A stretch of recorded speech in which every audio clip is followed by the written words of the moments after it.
6장 1절부터 14절에 있는 말씀 큐티인 제목은 함께하는 엘리사입니다. 엘리사가 아람 장군 나아만의 나병을 고쳐주는 장면이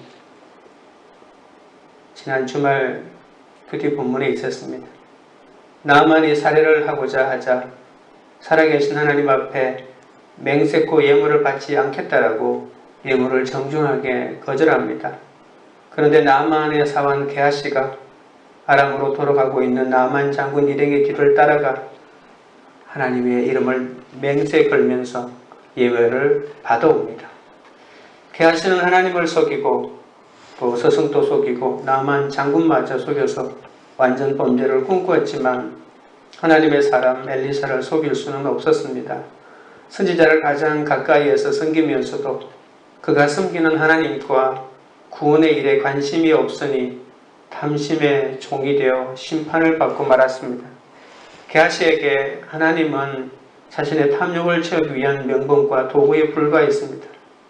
가정과 사회에서 우리에게 맡기신 영적 사명을 감당하고자 내가 거절해야 할 일이 있는데 그것을 분별해야 한다고 우리에게 가르쳐주고 있습니다. 게하시처럼 하나님이 내게 허락하지 않은 것에 대해서 탐욕을 가져서도 절대로 안 됩니다.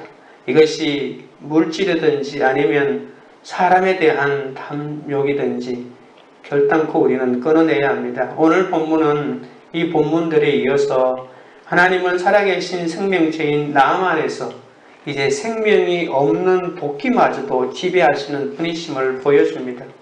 지극히 사소해 보이는 일상의 삶도 하나님께서 돌보시는 손길 아래에 있음을 보여줍니다. 세상의 모든 것이 주님의 주권 아래에 있고 하나님께서 돌보신다는 것을 보여줍니다. 먼저 1절부터 7절까지의 말씀을 살펴보도록 하겠습니다. 먼저 1절부터 4절입니다. 선지자의 제자들이 엘리사에게 이르되 보소서 우리가 당신과 함께 거주하는 이곳이 우리에게는 좁으니 우리가 요단으로 가서 거기서 각각 한 제목을 가져다가 그곳에 우리가 거주할 처소를 세우사이다 하니 엘리사가 이르되 가라 하는지라 그 하나가 이르되 청하건대 당신도 종들과 함께 하소서 하니 엘리사가 이르되 내가 가리라 하고 드디어 그들과 함께 가니라. 무리가 요단에 이르러 나무를 베더니 엘리사가 길갈에서 선지자 수련생들과 함께 생활하고 있었을 때의 일이었습니다. 엘리사를 스승으로 모시고 따르는 훈련하는 선지자 공동체가 날이 갈수록 커져가고 있는 것을 볼 수 있습니다. 그래서 큰 모임 장소가 필요한 터전이 그들에게 요청되었습니다. 아합 왕의 박해를 받던 엘리야가 주의 선지자들이 다 죽고 오직 나만 남았다고 하나님에게 부르짖었을 때 하나님께서는 바알에게 무릎 꿇지 않은 7,000명을 내가 숨겨두었다고 이렇게 약속했죠. 그래서 그 약속대로 이제 바로 엘리사의 세대가 되었을 때 많은 사람들이 선지자 학교에 와서 이렇게 양육되고 훈련되어 가는 것을 볼 수 있습니다. 이것은 하나님께서 엘리야에게 했던 약속입니다. 그러니까 하나님께서 시대마다 쓰시는 하나님의 사람은 어디 우리가 돈을 은행에 예금하듯이 그렇게 예금해 주는 것이 아니라 하나님의 사람들에 의해서 길러지고 준비되어져 가는 과정이 있는데 이 엘리사의 삶의 과정이 대부분이 이 수련생들, 선지자 수련생들을 하나님의 사람으로 키워내는 이 일에 온 힘을 다하는 것을 볼 수 있습니다. 엘리사의 목적은 이스라엘 백성들을 멸망하지 않게 만드는 것이 아니었습니다. 하나님의 사람을 만들어내는 것이었습니다. 엘리사 같은 참 선지자가 신학교를 열었는데 사역을 꿈꾸는 사람이라면 누가 가지 않겠습니까?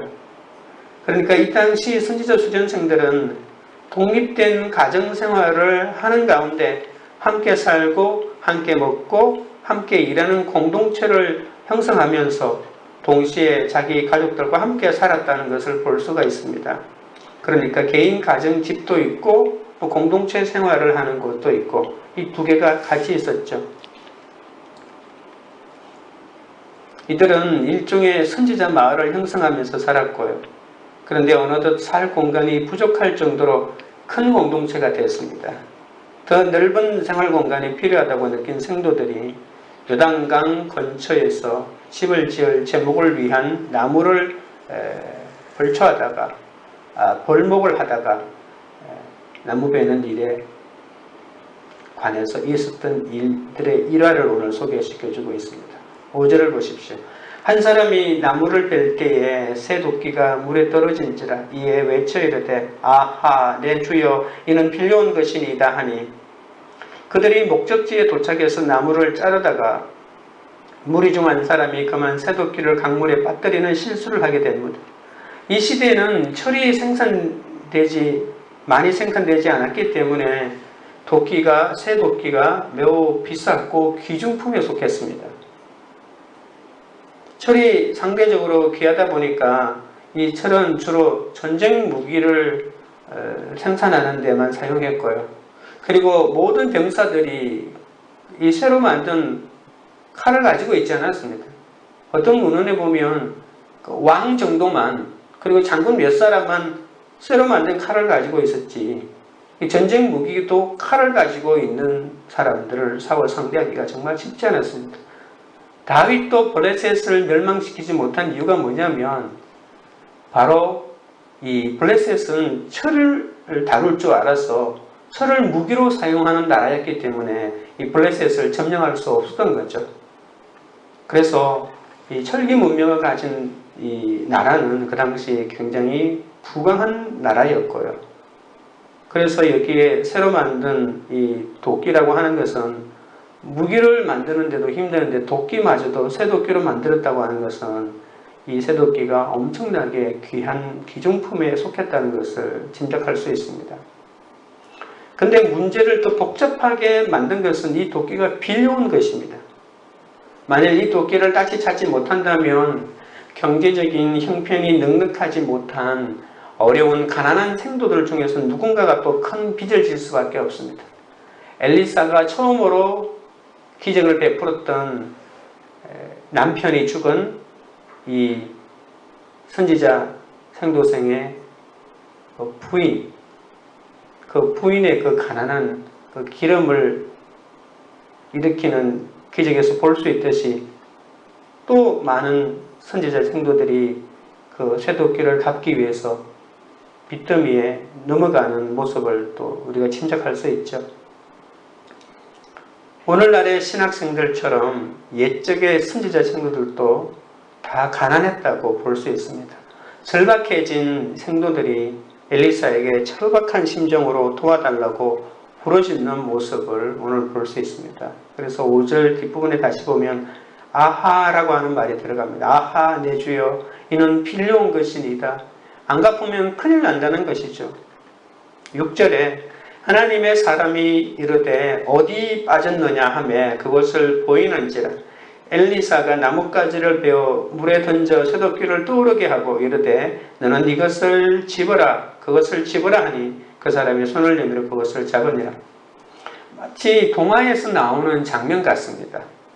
마법을 풀어서 문제를 해결하는 마법사가 나오는 얘기인 것 같은 아주 특이한 이야기입니다.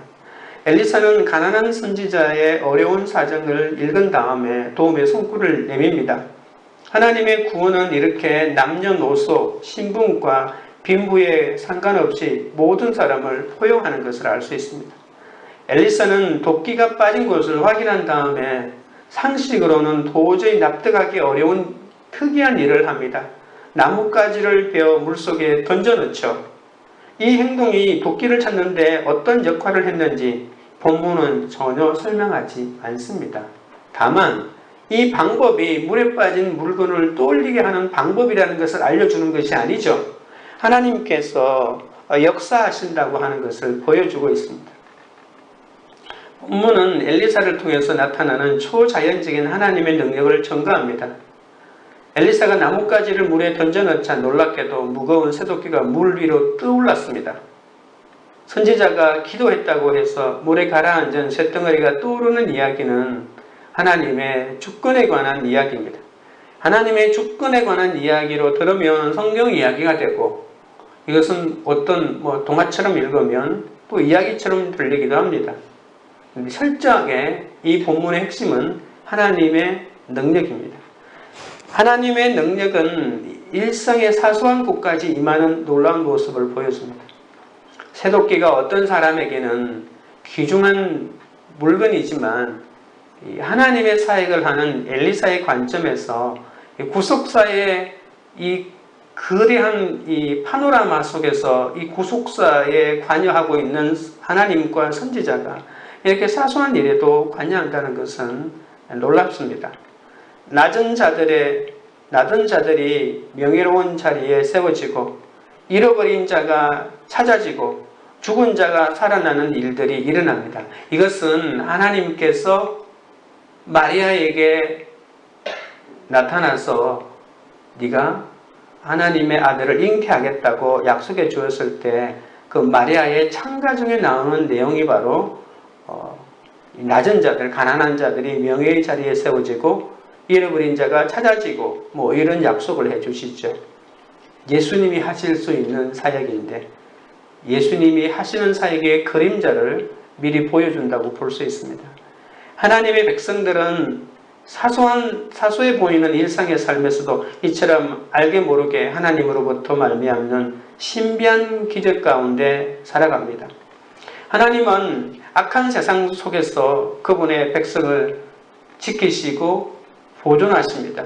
그 증거로 오늘 보는 이 본문처럼 새로운 집을 짓고자 나무를 베던 사람들의 일어난 어려운 일들을 해결해 주는 장면입니다. 하나님은 죄로 어두운 세상 가운데 쉬지 않고 일하십니다. 그분의 백성인 우리가 믿음을 지키고 살아가도록 늘 도와주시고 붙들어 주십니다. 하나님이 또한 이 동화 같은 기적을 베푸시면서까지 바알과 아세라에게 마음을 빼앗긴 이스라엘 백성들을 돌이키려고 무던히도 애쓰고 계심을 증언합니다. 하나님은 하나님의 선지자들이 더 튼튼한 공동체로 세워지기 위해서 그 세워져가는 과정에 하나님이 관여하고 있는 것입니다. 그러나 안타깝게도 이스라엘은 이런 하나님의 은혜와 그들에 대한 사랑을 깨달을 만한 믿음이 없었다는 것이 안타깝습니다. 적용 질문을 드립니다. 어려운 삶 가운데 하나님이 살아 계시다고 고백해야 할 기적은 무엇입니까? 구원을 경험하고자 말씀대로 손 내밀어 적용해야 할 일은 무엇입니까? 둘째로 8절에서 11절에 있는 말씀, 지나가지 마소서라고 하는 본문입니다. 8절, 그때의 아람 왕이 이스라엘과 더불어 싸우며 그의 신복들과 의논하여 이르기를 우리가 아무데 진을 친지라 하였더니 하나님의 사람이 이스라엘 왕에게 보내 이르되 왕은 삼가 아무 곳으로 지나가지 마소서 아람 사람이 그 곳으로 나오나이다 하는지라. 이스라엘 왕이 하나님의 사람이 자기에게 말하여 경계한 곳으로 사람을 보내 방비하기가 한두 번이 아닌지라. 이러므로 아람 왕의 마음이 불안하여 그 신복들을 불러 이르되 우리 중에 누가 이스라엘 왕과 내통하는 것을 내게 말하지 아니하느냐 하니. 이번 기적은 이제 또 다른 기적을 보여주고 이제 아람, 지금으로 말하면 시리아와 전쟁하는 가운데 일어났던 일입니다. 여러분 성경에서 많이 등장하는 나라가 더 북쪽에 있는 아수르 또는 바벨론 이런 거대한 대제국과 그리고 이스라엘 사이에 있는 지금으로 말하면 시리아 지역에 살아있는 이 아람이라고 하는 나라가 굉장히 많이 등장하죠. 이 아람 왕과 굉장히 나라가 거의 크기가 비등했기 때문에 굉장히 많은 전투가 있었고 전체적인 전투뿐만이 아니라 이렇게 지역적인 전투도 굉장히 많이 일어났습니다. 그 전쟁 가운데 국지적인 전쟁 가운데 일어났던 이야기입니다. 하나님은 자신의 선지자를 통하여 자기 백성에게 놀라운 승리를 주십니다. 이전보다는 조금 더 큰 영역의 부분들을 건드리죠. 이 사건을 통해서 하나님께서는 자기 백성을 위해서 싸우시는 강한 용사가 되십니다. 여호람 왕 대신 이스라엘과 아람 사이에 여호람과 당시 아람 사이에 자주 부분적인 분쟁이 있었는데요. 아람 군대는 이스라엘 국경을 늘 침략해서 조금씩 승리를 얻고자 했습니다. 그러나 어떻게 된 연문인지 아람 군대가 내려와서 공격할 때마다 이스라엘 군대가 미리 방어진을 치고 있었습니다. 아무도 모르게 작전을 세우고 어떤 지역을 우리가 오늘 저녁에 급습하자라고 내려갔는데 그 지역을 이스라엘이 미리 방비를 하고 있는 것이죠.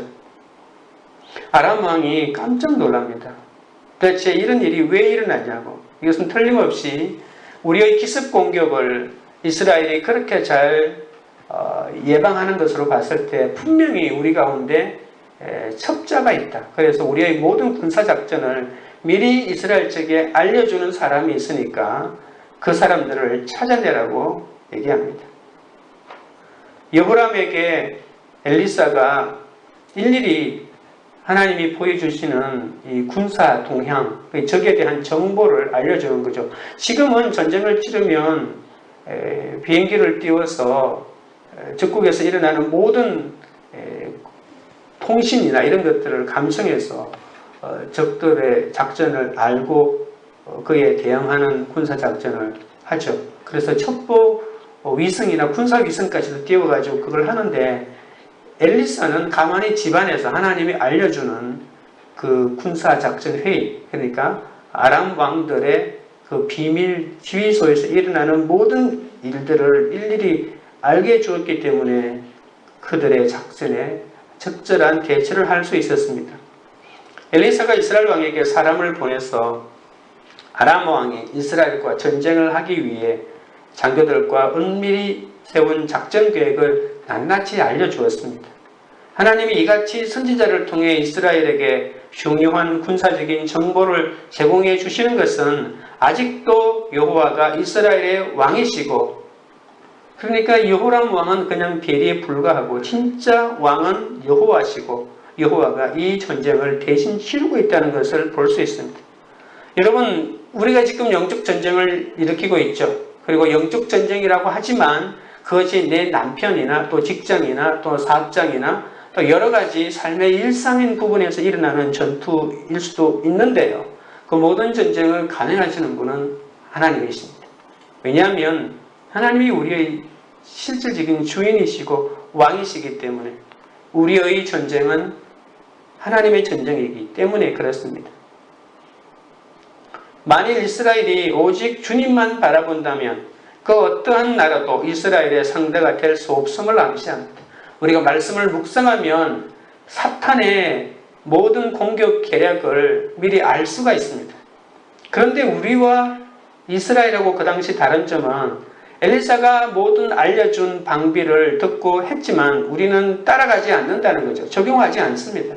아무리 하나님의 말씀으로 알려주고 이렇게 하라고 알려줘도 그 말씀대로 적용하지 않는 것이죠.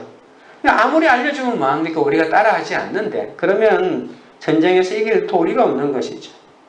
오늘 이 본문의 내면 속에 아람 왕이 그래도 엘리사가 알려주는 것대로 사실로 믿고 미리미리 이렇게 대처해 나갔으니까 전투에서 이길 수가 있었던 거죠. 이스라엘은 하나님만 바라보면 됩니다. 그러면 하나님께서 하나님이 적을 이기는 데 필요한 모든 결정적인 정보를 선지자를 통해서 이스라엘에게 알려주시죠. 오늘 우리에게 이 선지자는 바로 이 큐티 본문에 있는 이 말씀들이고, 이것이 우리가 나눔이 되었던 아니면 설교가 되었던 또는 묵상이 되었던 하나님이 다양한 형태를 통해서 이것을 우리에게 알려주고 있는 것입니다.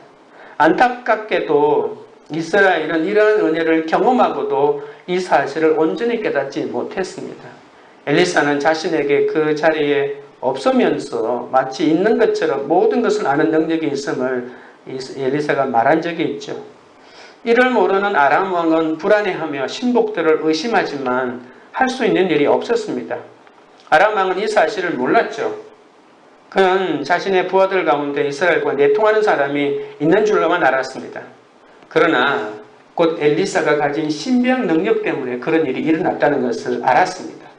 사람들은 자기 힘으로 역사를 만들 수 있다고 여깁니다. 오늘 여러분 본문을 묵상하시면서 엘리사에게 또는 도끼를 잃어버린 그 생도에게 또는 이 아람 왕에게 내가 어떤 한 인물에 대해서 내 삶을 적용해서 묵상할 수가 있겠죠. 만약에 이 아람 왕의 나의 묵상을 집중한다면 자기 힘으로 역사를 만들 수 없다는 것을 깨달아야 하는 거죠. 모든 것을 주관하시는 분은 하나님 한 분뿐입니다. 내가 아무리 계획을 세워도 내 계획은 실패할 수밖에 없습니다. 왜냐하면 하나님이 그 계획을 맡고 계시기 때문이죠. 오늘 내 삶에도 승리를 얻거나 패배를 얻는 것은 하나님께서 나에게 주신 삶을 따라 살 때 승리하고 그렇지 않을 때 실패하는 것입니다.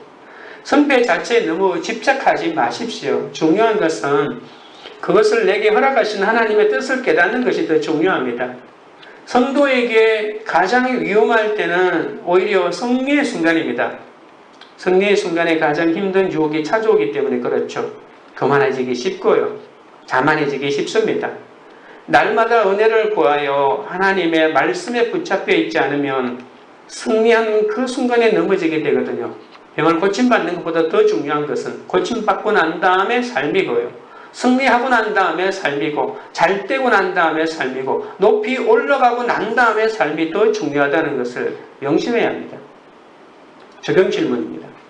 최근 내가 경험한 승리와 패배는 무엇입니까? 그 사건으로 하나님의 뜻을 깨닫게 되었습니까? 깨닫지 못했습니까? 깨닫지 못해 불안해하고만 있지는 않습니까?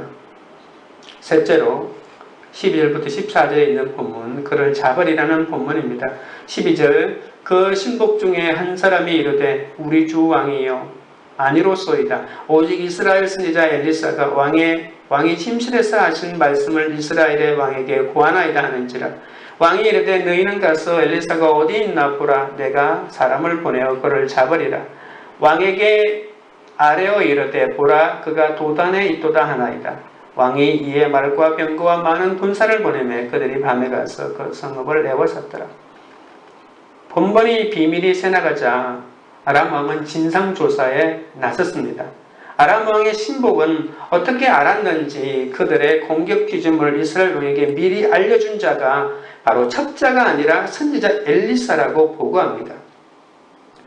군사를 지휘해서 엘리사가 있다는 도단으로 가서 그를 잡아들이기로 결정합니다. 왜냐하면 그 엘리사를 잡아오기 전까지는 전쟁에서 승리할 길이 없다는 것을 그들이 알았기 때문이죠.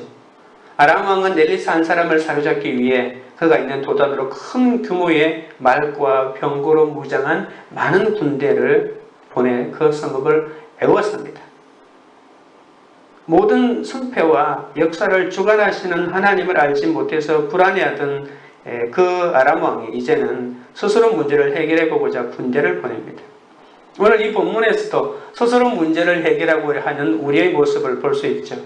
도단이라고 하는 곳은 세겜 근처에 있는 곳이고 세겜은 이스라엘의 중앙의 한가운데에 있는 곳이라고 생각할 수 있습니다. 이곳에서 우리 요셉이라고 하는 구약의 창세기에 나오는 인물이 있죠. 그 요셉이 형들에 의해서 노예로 팔리기도 한 장소가 바로 이 도단이기도 합니다.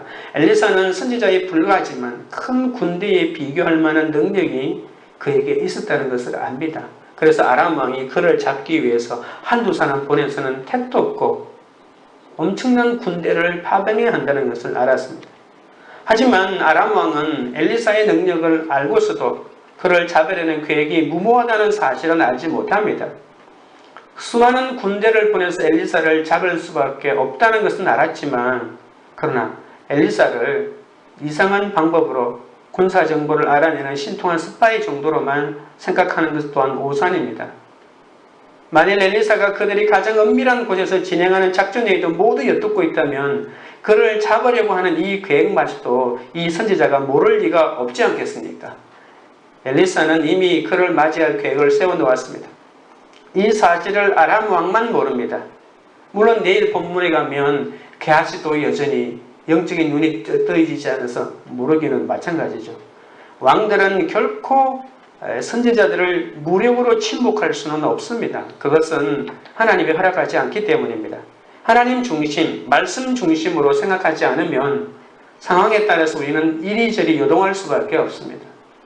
이렇게 상황에 넘어지는 연약한 우리가 요동하지 않도록 하나님은 기록된 말씀을 주셔서 날마다 그 말씀을 묵상하며 우리가 흔들리지 않고 우리의 삶을 살아가도록 인도하십니다. 큐티가 그래서 중요합니다. 주님을 날마다 묵상하면 주님의 말씀을 듣게 되고 알게 됩니다. 성경 말씀을 공부로 보거나 읽지 말고 주님의 음성으로 들어야 합니다. 말씀 묵상은 성경을 구속사로 해석하며 깊이 읽는 것을 말하죠. 말씀 묵상이 바로 능력입니다. 왜냐하면 역사하시는 하나님의 음성을 듣기 때문에 그렇습니다. 우리가 하나님의 음성을 들으면 그 어떤 것보다도 큰 능력을 경험하게 됩니다. 그날 당한 사건은 그날 말씀으로 적용하고 해석됩니다. 큐티를 통해서 나 자신에게 나와 사건을 객관적으로 볼 수 있는 눈이 열리는 거죠. 그래서 매일 말씀을 통해 약속을 잡고 명령을 찾으며 가야 합니다. 엘리사에게 있었던 가장 탁월한 능력 가운데 하나는 뭐냐면 자기에게 어떤 일이 일어날지를 알았다는 것이죠. 그래서 로마서 8장에서 우리에게 말하는 것대로 지금 당하는 모든 고난은 잠시 잠깐이고 우리에게 예비되어 있는 영광은 한이 없고 끝이 없다는 것을 알게 되면 하나님께서 그 우리에게 다가오는 사건마다 관여하셔서 하나님의 구속사의 긴 하나님의 일들을 이루어 가신다고 생각하면 우리가 작은 하나의 사건 하나하나에 일이 일비할 필요가 없는 것을 알게 됩니다. 적용 질문 드립니다. 내 힘으로 해결할 수 있다며 무모하게 도전하는 일은 무엇입니까? 내 삶의 주인은 내가 아니라 주님이심을 얼마나 인정하십니까? 기도하겠습니다. 아버지 하나님, 주님이 제 삶 가운데 베푸시는 기적을 깨닫게 하여 주시니 감사합니다. 어려운 삶 가운데 하나님이 작은 일에도 일일이 간섭하시는 은혜를 늘 고백하기를 원합니다. 구원을 경험하기 위해 말씀대로 손을 내밀어 손과 가리바는 적용을 하며 말씀대로 믿고 살고 누리는 은혜를 허락하여 주시옵소서. 한번 승리했다고 교만해지거나 패배했다고 낙심하지 말고 모든 일을 다스리시며 우리를 구원으로 인도하시는 주님만 신뢰하며 따라가게 하여 주시옵소서. 매일 우리의 삶 가운데 일어나는 영적 전쟁에서 내 생각을 단호하게 버리고 주님을 의지함으로 승리를 얻기를 원합니다. 흉년 같은 사건을 맞이하여 말씀으로 해석하지 못해 불안해하지 않고 오로지 하나님의 뜻을 깨닫기를 원합니다. 하나님 아버지여, 우리를 불쌍히 여기시고 긍휼히 여기시고 주님만을 의지하며 나아가게 하여 주옵소서. 코로나 바이러스로 인해서 경제적 고통을 겪는 모든 국민을 불쌍히 여겨주시고 이 어려움 속에서도 역사를 주관하시는 주님의 구원을 경험하여 주께로 돌아오는 은혜를 베풀어 주시옵소서. 관계 우리들 교회가 내 힘으로 문제를 해결할 수 있다며 무모하게 시도하는 모든 도전을 버리기를 원합니다. 내 삶의 주인은 내가 아니라 주님이심을 언제나 인정하는 공동체가 되게 하여 주시옵소서. 예수님의 이름으로 기도합니다. 아멘.